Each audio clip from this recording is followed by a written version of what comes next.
Good morning, student. Welcome to the TSN school. Today I am going to explain class 6 science chapter number 5. The name of this chapter is separation of substance. Today I am going to explain the process of evaporation. Let me start. Firstly, we are doing an activity. Heat a beaker containing some water. Allow the water to boil. If you continue heating wood, the water turns into steam and disappear completely. Now add some 2 spoon of salt to water in another beaker and stir it well. Do you see any change in the color of water? Can you see any salt in the beaker? After stirring, heat the beaker containing the salt water. Let the water boil away. What is left in the beaker? देखिए बेटे, हमने यहाँ पर एक activity कर रहे हैं और उस एक्टिविटी में क्या है बेटा कि हमारे पास में एक बीकर है और इस बीकर के अंदर हमने क्या करा है कि पहले तो हम इसे कंटिन्यू मतलब थोड़ा सा पानी डाल के कंटिन्यू गर्म करते रहे। तो थोड़ी देर बाद में हम लोग क्या देखते हैं कि बीकर जो होता है वो खाली होता है, उसके अंदर कुछ भी नहीं होता।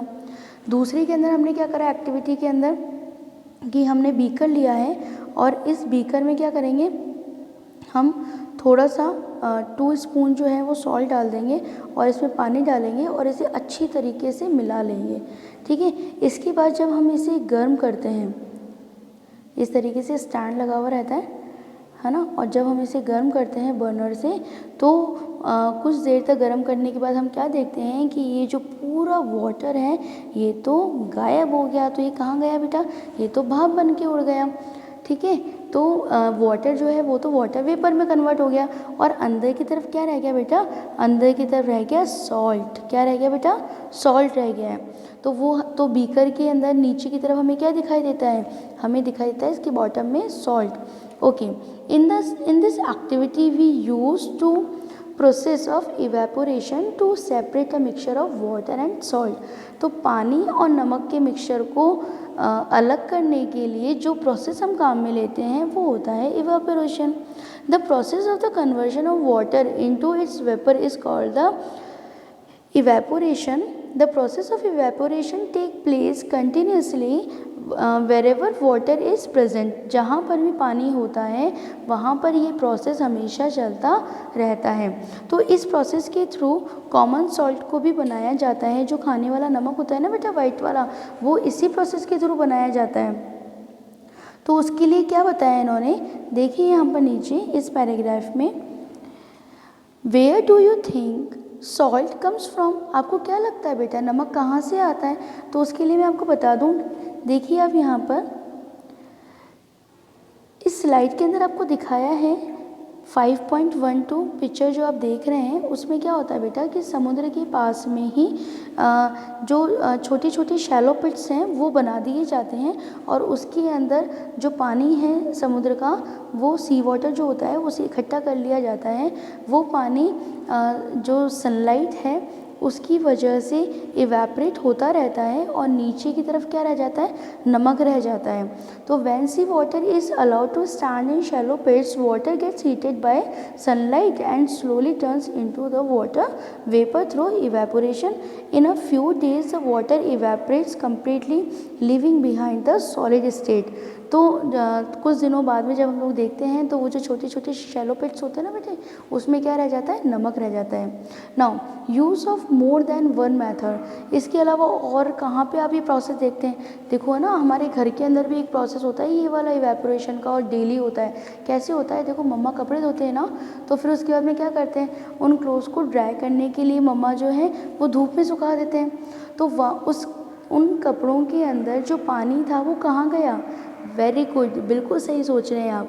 ये सनलाइट से वो हीटेड हो जाता है और इवेपरेट हो जाता है और 2-3 घंटे बाद हम क्या देखते हैं कि हमारे जो क्लोथ्स हैं वो सूख गए हैं। ठीक है। नाउ नेक्स्ट है हमारे पास में यहाँ पर एक एक्टिविटी दी है, एक्टिविटी 7। और एक्टिविटी 7 के अंदर क्या बताया जा रहा है बेटा?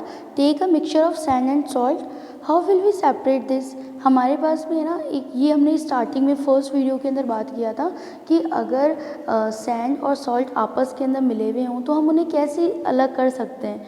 तो इसके लिए हमने क्या यूज़ करा, इसके लिए हमने ये यूज़ करा कि देखो सैंड और सॉल्ट अगर आपस में मिले हुए हैं तो हम उसके अंदर थोड़ा सा पानी डाल देते हैं, ठीक है।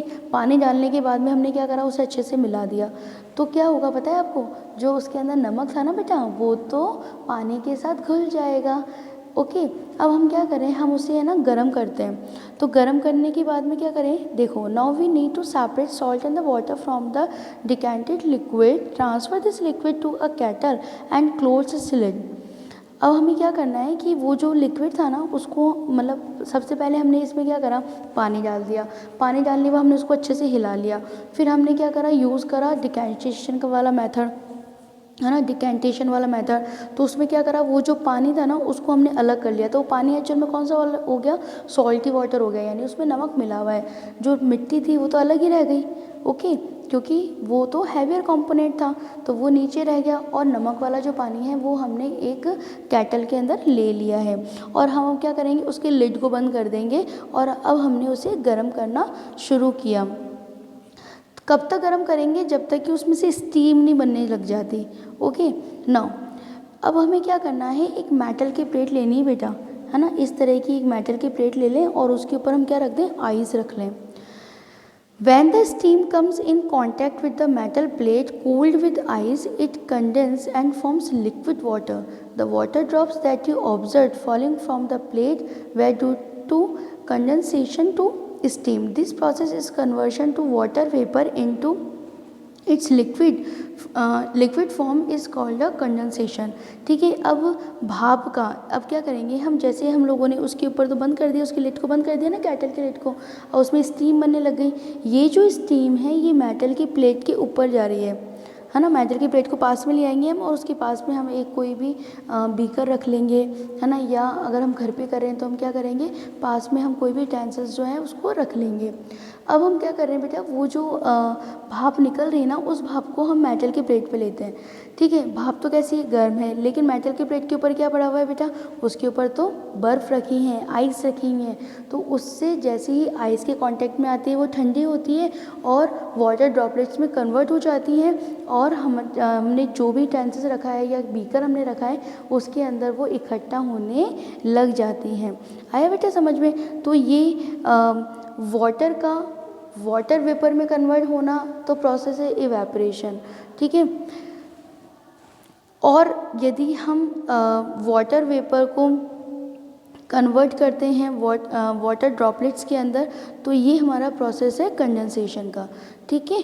ओके, चलिए आगे लेते हैं हम लोग। After all the water has evaporated, what is left behind in the kettle. Kettle के अंदर क्या रह जाता है, केटल के अंदर, यस बिल्कुल सही सोच रहे हैं आप, जो हमने पहले वाले करे थे ना एक्टिविटीज़, तो नीचे क्या रह जाता है, नमक रह जाता, तो इसके अंदर भी नमक रह जाता है। नाउ नेक्स्ट है हमारे पास में आगे है ना, पहेली वाला जो हम लोग लेके चलते हैं एनसीईआरटी के अंदर, तो वो पहेली वाला एक क्वेश्चन आ रहा है कि can water dissolve any amount of substance. क्या सब सब्सटेंस के अंदर एक सभी अमाउंट के अंदर एक जैसा घोल सकते हैं क्या हम। तो उसकी स्टडी करेंगे। उससे पहले मैं आपको बता दूं कि जो हमने वाटर इकट्ठा किया था by the process of the condensation, वो उस अमाउंट में नहीं होता बेटा जिस अमाउंट के अंदर हमने पहले एक्टिविटी को स्टार्ट करने में वाटर लिया था, वो उससे कम अमाउंट में होता है, समझे। नाउ नेक्स्ट ये कह रहा है कि can water dissolve any amount of substance.